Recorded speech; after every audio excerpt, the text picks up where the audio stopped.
예수님 당시에 팔레스틴 그리고 고대 메소포타미아 시골 마을의 한 재판관에 있었던 이야기를 잠깐 소개하겠습니다. 문이 열립니다. 문이 열리면 문 맞은편에 재판관이 앉는 재판석이 있습니다. 근데 우리가 알고 있는 이런 딱딱한 책상의 재판석이 아니라 소파와 쿠션 같은 반쯤 몸이 파묻힌 채로 반 누워있는 재판관이 소파 속에, 쿠션 속에 파묻혀 있습니다. 그리고 그 재판관 옆에는 서기 역할을 하는 서기들이 재판을 돕고 진행하고, 그리고 재판하러 온 사람들을 줄 세우고 정리시키고 순서를 정해줍니다. 시장바닥처럼 시끄러운 일이 벌어집니다. 왜냐하면 줄이 없어요. 서로 내가 억울합니다. 서로 내가 먼저 왔습니다. 서로 내가 급합니다. 난리가 납니다. 그러면 재판석에 있는 서기들이 그들을 혼내기도 하고 줄 세우기도 하고, 또 그들이 요청하는 어떤 재판에 대한 글들을 받아가지고 순서를 정합니다. 그 순간에 약사 빠른 이들은 서기에게 돈과 뇌물을 쥐어줍니다. 그러면 그 서기는 그들을 먼저 은밀하게 먼저 재판을 받을 수 있도록 도와주는 것입니다. 그 순간 돈이 없고 뇌물을 바칠 수 없는 한 과부가 있었습니다. 근데 그 과부는 계속 와서 아침 일찍 와서 밤에 문 닫을 때까지, 저녁에 재판소가 문 닫을 때까지 거기에 줄을 서고 기다려도 자기의 순서는 돌아오지 않습니다. 왜냐하면 누군가 자기보다 먼저 약사 빠르게 순서를 독차지하고 새치기 한 사람들에게 그 순서를 빼앗기고 있는 것입니다. 그래서 그 사람의 마음속에 분노가 일어납니다. 그래서 소리치기 시작하는 거예요. 할 수 있는 방법은 소리치고 재판을 방해하는 방법밖에 없었습니다. 그래서 재판관이 재판을 진행할 수 없도록 큰 소리로 외칩니다. 나는 억울합니다. 나는 힘이 듭니다. 나는 괴롭습니다. 나는 지금 며칠째, 몇십일째 이곳에 매일 와 있습니다.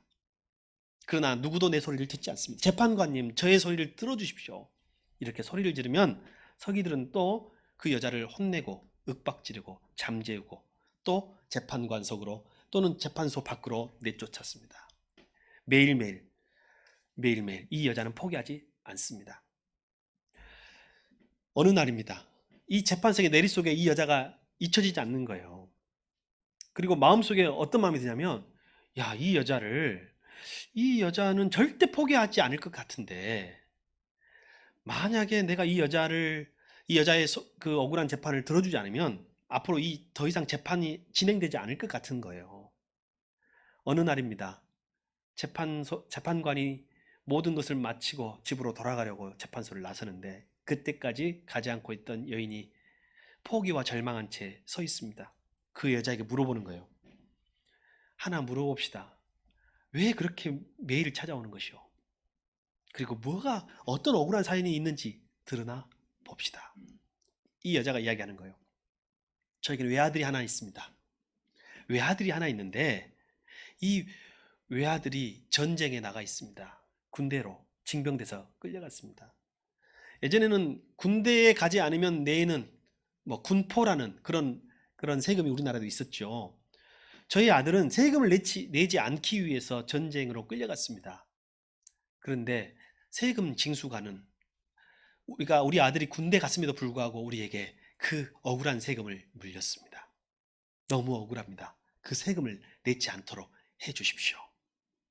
이 소리를 들은 재판관은 그 모든 일을 해결해 줍니다. 이것이 메소포타미아에 흔하게 있었던 재판정의 일과였습니다. 오늘 예수님 말씀하시는 본문 속으로 다시 돌아봅시다. 그 시대에 비슷한 일이 일어나고 있습니다. 오늘도 과부입니다. 가난한 과부. 왜 가난했느냐?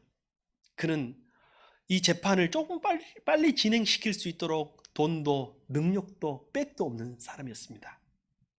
그리고 오늘 나온 재판장은 불의한 재판장이라고 성경에 이야기합니다. 불의한 재판장은 뭔가요? 불의하다. 성경에 이 사람은 하나님도 두려워하지 않고 사람도 존중하지 않는 아나무인의 사람들이라고 말하는 것입니다. 하나님도 두려워하지 않고 사람도 존중하지 않는. 어, 그 재판관들의 그 아나무인은 잘 바뀌지 않는 것 같습니다. 요새는 사실은 대통령도 국민 앞에서는 되게 겸손해야만 국민들이 뽑아주잖아요.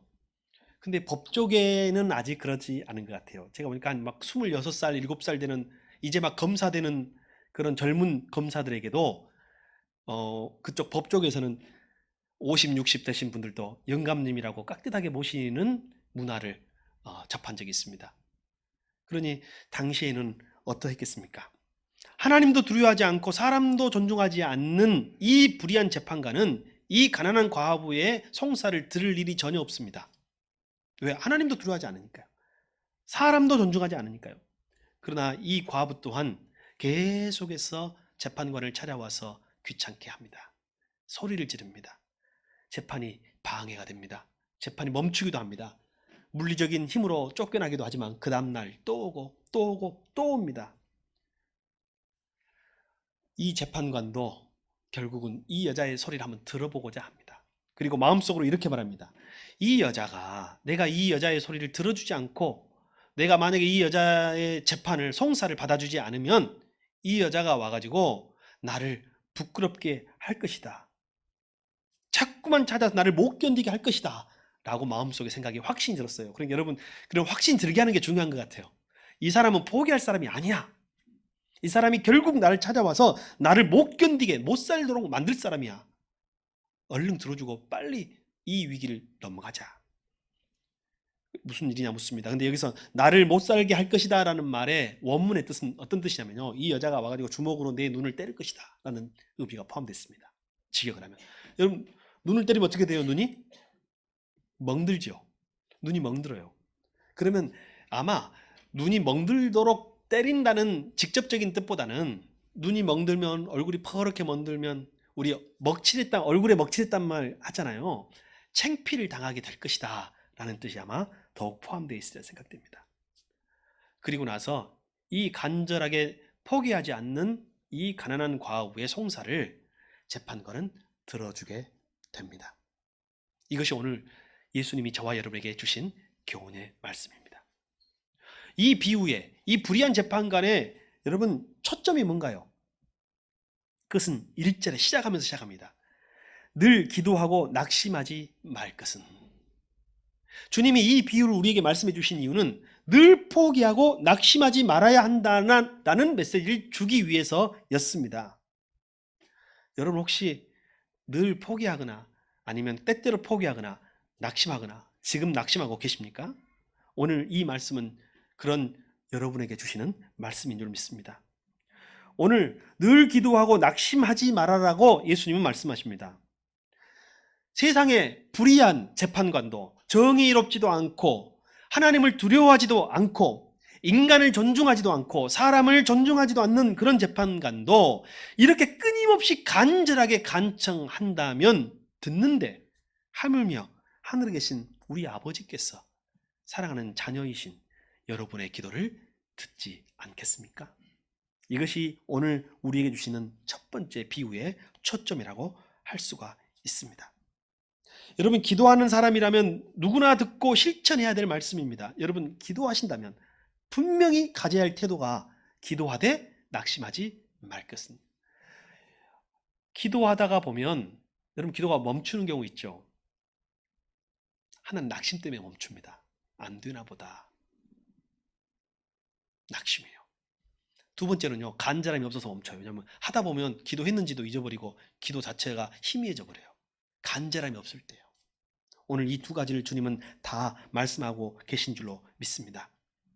여러분 기도가 금방 응답받지 않는다고 기도를 그치거나 하나님을 원망해서는 안 됩니다. 기도는 끈질기게 기도해야 합니다. 그리고 기도는 겸손하게 기도해야 됩니다. 끈질긴다는 것은 뭐예요? 응답하실 때까지예요. 겸손하다는 건 뭐예요? 여러분 가끔 이런 고백을 저도 하는데 여러분도 하시죠? 기도밖에 할 수가 없구나. 이제 나는 기도밖에 할 수가 없구나. 여러분 이 마음이 들어야 그때부터 하나님 일하시는 거예요. 내가 기도 외에 할 것이 있잖아요. 아직 아니에요. 때가. 기도밖에 할 것이 없구나라고 여러분 마음속에 간절함이 생길 때 그게 겸손함인 것입니다. 가난한 과부의 부르짖음에 귀를 기울이지도 않았던 비정한 재판관도 처음에는 주저했지만은 마침내 공궁에 빠진 이 과부를 도와주었는데, 하물며 하늘에 계신 자비의 아버지께서 우리들의 기도에 응답하지 않으시겠습니까? 우리의 빼앗긴 권리를 찾아주시지 아니하시겠습니까? 자, 이 비유의 첫 번째 초점은 기도하되 낙심하지 말라였습니다. 이제 이 비유에 또 다른 동기가 있습니다. 그 뭘까요? 자, 성경 한번 보여주세요. 8절입니다. 8절. 같이 한번 읽어주시기 바랍니다. 시작.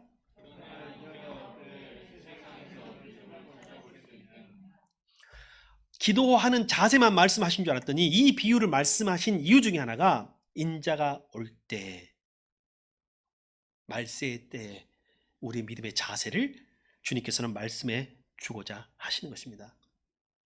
여러분, 인자가 올 때는 언젠가요? 아마 예수님 당시에 가깝게는 십자가입니다. 십자가. 그리고 종말론적으로는 이 세상에 종말이 오고 재림의 예수님이 다시 오실 때, 어찌 보면 지금 우리의 시대가 역사상 종말과 가장 가까운 때라고 말씀드릴 수 있겠습니다. 이 질문은 예수님의 제자들이 앞으로 추방당할 때가 오고 모욕받고 고발당하고 신문당하고 심지어는 순교당하고, 그리고 사탄이 나타날 때의 신앙의 마지막 시련의 시대에 그분의 제자들이 근심과 불안 속에 빠져 있을 때에 이 비유의 말씀을 미리 주신 것이라 할 수가 있습니다. 이미 그때는 시작된 것입니다. 그때 그들의 자세는 뭔가요? 기도하되 낙심하지 않는 것입니다. 불의한 재판관에게 억울한 과부가, 권리를 박탈당한 과부가 기도하듯 할 때, 간절히 기도할 때도 근심하지 말고 끝까지 기도해야 되는 것처럼 말세를 살아가는 우리가 인자의 때 세상에서 믿음을 찾아볼 수 있겠느냐? 바로 이때에 우리가 취해야 할 자세는 낙심하지 않고 기도하는 것입니다. 기도하되 낙심하지 않는 것입니다. 여러분, 세상에서 믿음을 찾아볼 수 있겠느냐? 이 말은 무슨 뜻인가요? 질문인가요? 답인가요? 저는 이 말이 질문으로도 들리지만 답으로도 들립니다. 질문으로는 세상에서 믿음을 찾아볼 수 있겠느냐 한번 찾아보라는 뜻이겠죠. 그러나 이게 답으로 들립니다. 많이 찾아보기 힘들다는 것입니다. 그러나 여러분, 그 보기 드문, 기도하되 낙심하지 않는 믿음을 저와 여러분, 우리 새순 가족들이 소유할 수 있기를 바랍니다. 그래서 이 불의한 재판관의 비유 속에는 기도에 대한 교훈도 있지만 종말론적인 교훈이 담겨져 있습니다. 종말론적인 의미, 그것은 무엇이냐면 자비는 무엇인가요? 자비. 여러분, 자비가 뭔가요? 만약에 이 가난한 과부가 재판관에게 저에게 자비를 베풀어 주소서 라고 했을 때 그런 마음이 있을 수 있어요. 저의 적대자, 저의 원수를 갚아주시고 그 사람을 파산시켜 주십시오. 여러분, 일시적으로 현실에서의 자비는 그런 정의의 실현이 포함될 수 있겠으나 종말론적 정의는요, 여러분, 응징과 보복이 아니라 회복입니다. 그래서 이 여인이 원했던 것은 재판관에게 복수해 주십시오가 아니라 저의 권리를 찾아 주십시오 였습니다. 여러분, 빼앗긴 권리 때문에 분노하게 되고 내가 누려야 할 것을 잃었을 때 사람은 화가 나는 것이에요. 때때로는 그 원수와 보복을 피나는 보복으로 갚고 싶은 마음이 있습니다. 그러나 주님이 진정으로 원하시는 것은, 여러분, 주님의 자비는 보복의 자비가 아니라 회복의 자유인 줄 믿습니다. 하나님의 자비는 권리를 찾아주는 것입니다. 그래서 하나님의 자비는 단순한 동정이 아니에요. 박탈당하거나 짓밟힌 권리를 회복시켜 주는 것입니다. 우리는 가난한 과부가 적대자에게 보복해 줄 것을 요청한 것이 아니라 자신의 권리를 돌려달라고, 찾아달라고 요청한 것에 집중할 필요가 있습니다. 그래서 예수님이 말씀하시는 정의, 다시 말하는 종말론적 정의는 보복적 정의가 아니라 회복적 정의입니다. 물론 그 과정 가운데는 아까 말한 그 과거의 정리, 그리고 잘잘못에 대한 용서와 사과는 과정이겠죠. 우리가 코로나가 초기에 창궐할 때, 여러분, 일본이나 중국에도 회복이 있어야 한다고 말씀을 드렸던 적이 있습니다. 여러분, 우리가 다른 나라, 우리와 관계가 안 좋은 나라에 코로나가 막 창궐할 때는 혹시 우리 마음속에 좀 통쾌한 마음이 있을 수 있습니다. 그러나 주님이 원하시는 것은 어느 나라가 아니라 모든 세계의 코로나의 아픔으로부터 회복되는 것입니다.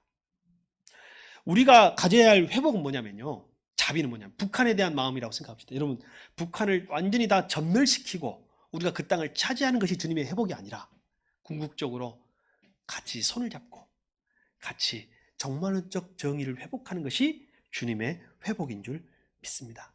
주님은 이렇게 마지막에 모든 것을 회복시키시는데 단계가 있습니다. 자, 먼저 성경을 한번 봅시다. 요한계시록 7장 같이 한번 읽어주세요. 시작.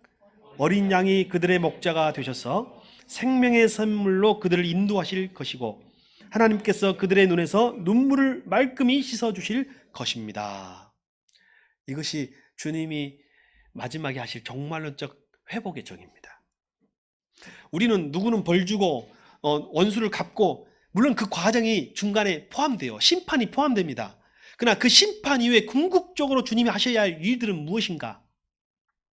바로 그것은 여러분 어떻게 했어요? 모든 사람들을 목자 되신 예수님이 어디로 부르신다고요? 생명의 샘물로.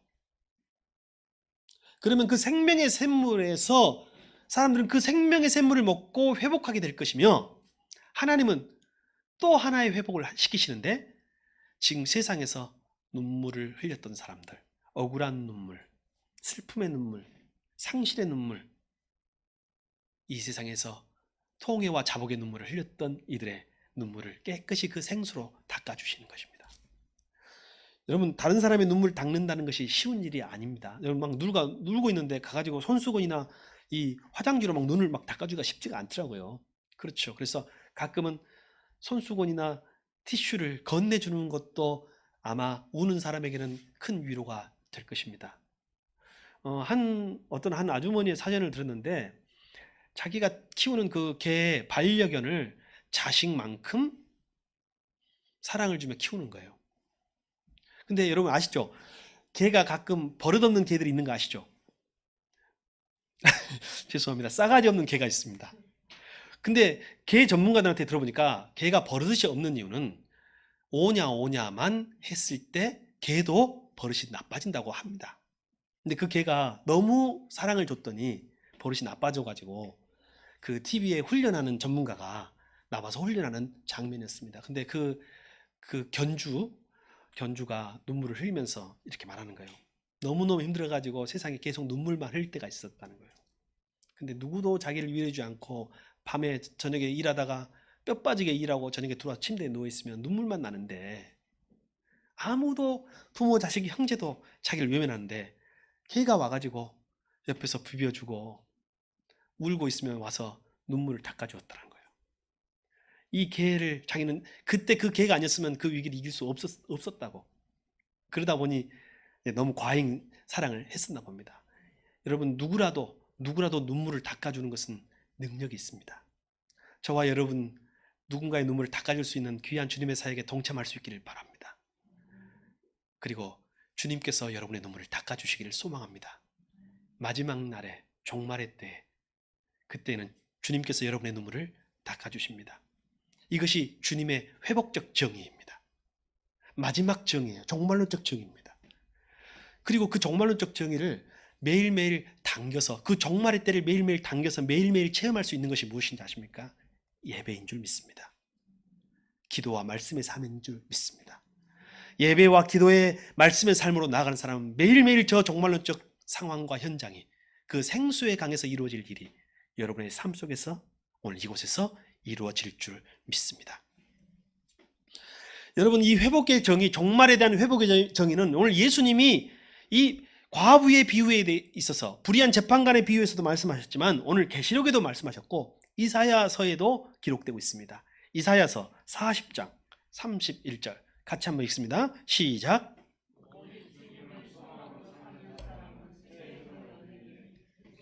날개를 치며 솟아오를 듯 올라갈 것이요 뛰어도 지치지 않으며 걸어도 피곤하지 않을 것이다. 이 말씀만 보면요, 굉장히 힘이 되고 막 능력이 솟잖아요. 근데 이 말씀의 배경을 들여다보면 야, 말씀의 능력을 다시 새삼 깨닫습니다. 이사야는 바벨론 제국에 의해서 예루살렘이 멸망당하고 예루살렘 성과 예루살렘 성전이 무너진 것을 여러분 예언했던 사람입니다. 하나님의 도성 예루살렘과 유다에 살았던 유다의 백성들은 모두 포로되어 바벨론 땅으로 끌려갔습니다. 바벨론 땅에 끌려간 유다의 후손들, 그들은 바벨론의 신이 자기들의 신을 이겼다는 절망감 속에 사로잡혔습니다. 그리고 바벨론 포로 생활을 통해서 고달픈 생활을 목격했던 사람이 이사야입니다. 이 이사야가 하나님의 명령으로 백성들을 위로해야 했습니다. 위로의 메시지, 위로의 예언을 해야 되는데 오늘 이 독수리의 예언이에요. 이사야 40장의 예언입니다. 포로로 잡혀갔던 그들은 사정을 모르시거나 외면하시는 것처럼 보이는 하나님을 원망하는 이들이었습니다. 불평하는 이들이었습니다. 그래서 입만 열면 하나님께 불평을 토로하는 이들이었습니다. 그리고 그들은 늘 몸과 마음이 피곤했습니다. 피곤하고 기운을 잃어 비틀거리던 백성들에게 오늘 이와 같은 회복의 메시지를 증가하는 것입니다. 예언자는 결코 피곤하지 않는 새처럼 새임과 결코 마르지 않는 샘과 같은 지혜를 선포하고 있는 것입니다. 이것이 하나님께서 궁극적으로 마지막 날에 이루실 회복의 정의이십니다. 그리고 오늘 이 시간, 종말론적 시간을 지금 살고 있는 예수님과 동행하는 시간은 종말론적 시간이에요. 예수님과 동행하는, 예수님을 지금 옆에 모시고 함께 하시는 여러분에게 주시는 하나님의 위로의 메시지인 줄 믿습니다. 여러분에게 새 힘이 솟아날 것입니다.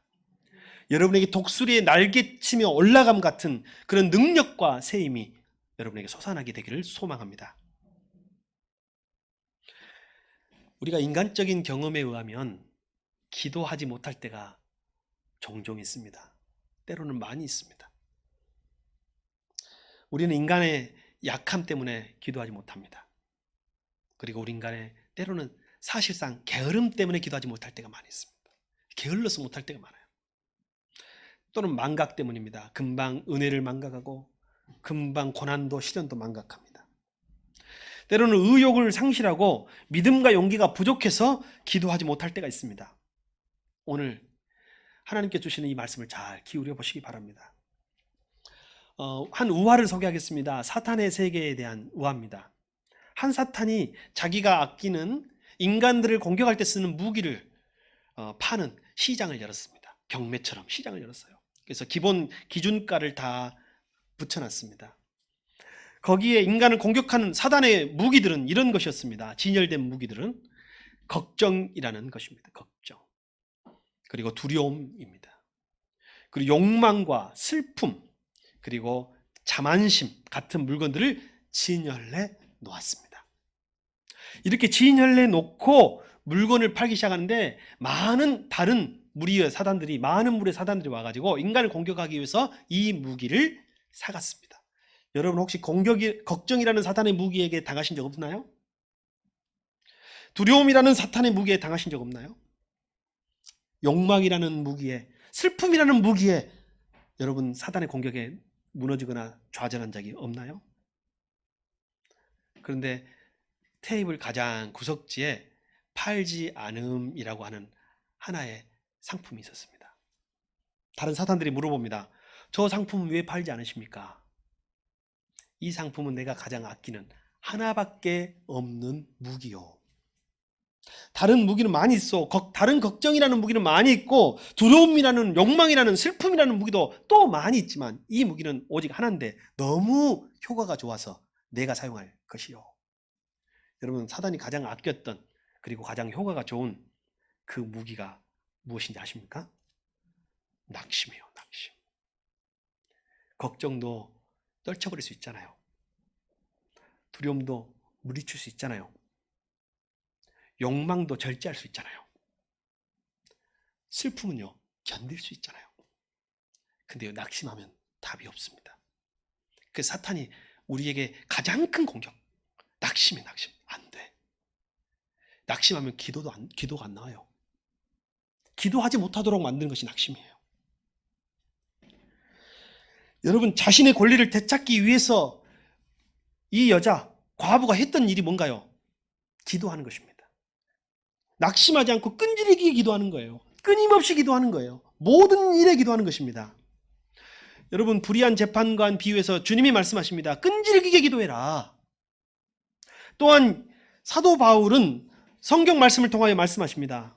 여러분, 쉬지 말고 기도하라는 말이 무슨 뜻이에요? 끊임없이 기도해라는 뜻이 아닙니까? 결국은 같은 맥락의 말씀이에요. 종말을 살아가는 모든 성도에게 주시는 말씀이에요. 또한 빌립보서에서 사도 바울은 아무것도 염려하지 말고 모든 일을 기도와 간구로 하고 바라는 것은 감사하는 마음으로 아뢰라. 바로 이것은 왜요? 여러분이 빼앗긴 권리를 되찾기 위해서 우리가 할 수 있는 무기입니다. 사단이 갖는 무기는 낙심이라는 무기지만 우리는 낙심하지 않고 기도하는 것이 우리가 사탄을 대항할 수 있는 유일한 무기라는 것입니다. 우리는 언제 또 이 무기를 써야 합니까? 큰 위기에 빠졌을 때입니다. 큰 위기에 빠졌을 때. 기도를 꾸준히 하는 것은 우리가 큰 위기에 빠졌을 때 필요합니다. 특히 크게 낙심했을 때는 기도가 더욱 필요한 것입니다. 우리가 당면한 위기와 불안이 우리를 기도하게 합니다. 그러나 사실은 많은 어려움은 우리를 더욱 기도하지 못하도록 절망시킵니다. 그래서 힘든 위기 상황에서 기도하는 것이 쉬운 일이 아닙니다. 기도하려고 할 때마다 마음 한편에서 일어나는 의심이 있고 모든 기도를 무력화시키는 현실이 있고 기도하려는 마음을 압살하는 절망에 맞설 수 있는 용기가 우리에게는 필요한 줄 믿습니다.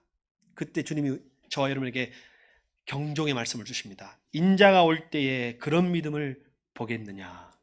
여러분, 주님이 여러분에게 하시는 이 말씀을 우리 다시 한번 해봅시다. 시작. 인자가 올 때에 그런 믿음을 보겠느냐.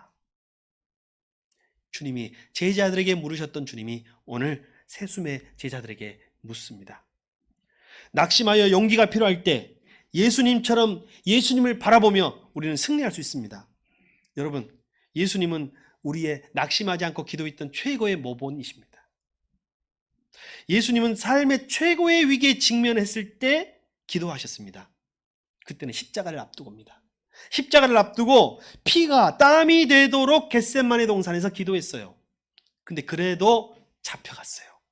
그래도 끌려갔어요. 그리고 십자가 위에 매달렸어요. 여러분, 기도가 끝나야 되잖아요. 예수님은 십자가 위에서도 기도하십니다. 나의 하나님, 나의 하나님, 어찌하여 나를 버리셨나이까. 여러분, 이게 믿음 없는 원망처럼 들리십니까? 그게 아니에요. 주님과 대화하고 있는 거예요. 주님이 하나님과 대화하고 있는 거예요. 하나님, 나 버리신 건가요? 아니지요. 하나님 믿습니다. 제가 절망하지 않겠습니다. 십자가 위에서도 이렇게 기도하시는 것입니다. 하나님께서 계시지 않는 것 같은 절망적인 상황에서 탄식하는 것처럼 보이지만 예수님은 일생 동안 이렇게 하나님과 대화하셨던 분이십니다. 주님이 낭망하지 말고 기도할 것에 대한 본을 우리에게 보여주셨습니다. 사랑하는 성도 여러분, 우리는 수그러질 절망이 보이지 않는 지속되는 코로나19 상황 속에서 살아가고 있습니다. 유럽과 미국은 지금 대선이 끝났으니까 최고 이슈가 아마 코로나가 될 것입니다. 이제 겨울이 됐습니다. 그리고 우리는 11월을 맞이했습니다. 올해 한 해는 어느 해보다도 두려움과 불안, 무력감과 원망을 안고 살아가고 있습니다. 그리고 우리는 그렇게 연말을 맞이하고 있는 것입니다. 우리 안에는 감사의 이유보다 불평과 불만의 근거가 더 많게 보이는 때인지도 모르겠습니다. 그러나 오늘 바로 여러분에게 주신 말씀이에요. 낙심하지 말고 기도하라. 인자가 올 때에 이런 믿음을 찾아볼 수 있겠느냐. 그럼에도 불구하고 우리를 늘 기도하고 낙심하지 말아야 할 이유를 하나님이 주십니다. 그것은 뭔가요? 세계적으로 많은 나라들이 수만 명이 아니라 수백만 명씩 지금 집단 감염이 일어나서 어려움을 겪고 있지만 우리나라에 산다는 것이 얼마나 감사한 줄 모릅니다. 우리나라의 성숙한 국민들과 함께 산다는 것이 얼마나 감사한 일인 줄 모릅니다. 헌신적인 의료진과 공무원들과 함께 살아갈 수 있다는 것이 얼마나 감사한 줄 믿습니다. 여러분 이 상황 속에서 감사를 잊지 맙시다. 낙심하지 맙시다. 기도합시다. 이것이 종말을 이기는, 고난을 이기는 믿음이요 응답받는 믿음입니다. 특별히 우리 성도들 가운데 한 사람도 지금까지 코로나에 감염되지 않은 것 하나님 감사합니다. 물론 우리에게는 여러 가지 일들이 있을 수 있으니까 우리는 그리 아니할지라도 감사해야 합니다. 무엇보다도 감사할 것은 코로나19 때문에 우리가 믿음의 본질 그리고 교회의 공동체성을 진지하게 숙고할 수 있도록 하신 것에 대해서 감사합니다. 참 믿음에 대해서. 지금까지 내가 가지고 있다고 생각했던 믿음이 진정성 있는 믿음인지 아니면 허상인지를 생각해보고 고민해 볼 수 있도록 하신 은혜에 감사드립니다. 우리의 신앙이 보이지 않는 신앙의 인격인지 아니면 위증인지가 드러나게 하시니 그것도 미리 드러나는 것이 감사한 거예요. 깨닫게 하시니 감사한 것입니다. 코로나 때문에 함께 모이지 못해서 제한적으로 모일 수밖에 없지만 그래서 어쩔 수 없이 현실적으로는 공동체성은 약화될 수밖에 없지만 주님이 그 시대, 이 시대에 우리에게 말씀하십니다. 너희들은 늘 기도하고 낙심하지 말아라. 인자가 올 때 이 세상에서 이런 믿음을 찾아볼 수 있겠느냐. 주님이 여러분의 눈물을 닦아주시기를 소망합니다.